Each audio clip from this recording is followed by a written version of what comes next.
Now, according to John Arthur, the general purpose of the moral code in our society is to guide people's behavior, to guide people to do the right action and to avoid the wrong action.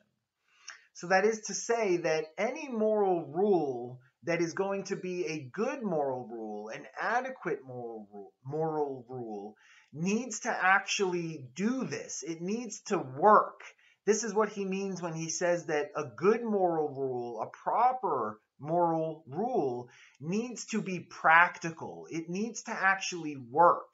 And he further says on page 671 in the first column that this means, among other things, that the moral rule, must be able to gain the support of almost everyone, of almost all of the people in your society. Think about that for a moment.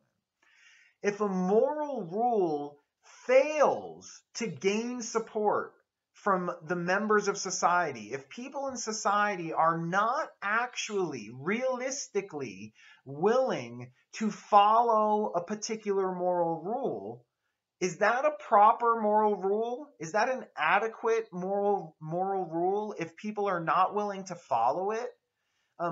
As I just said, one way of thinking about this is that John Arthur is saying that an adequate moral rule must be practical, but it must be realistic, right?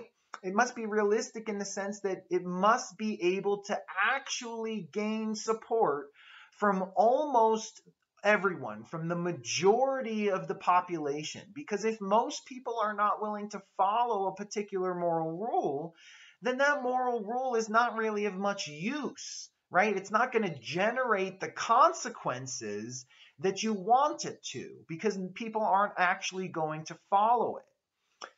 So, of course, ultimately, what John Arthur is trying to show here, what he's eventually going to argue, is that there are three specific reasons why the greater moral evil rule and Peter Singer's reform based on the greater moral evil rule and equality of interest is not practical, that it won't work, that it won't be able to gain the support of almost everyone. Hence, the greater moral evil rule and equality of interest is not an adequate moral rule for our moral code in our society.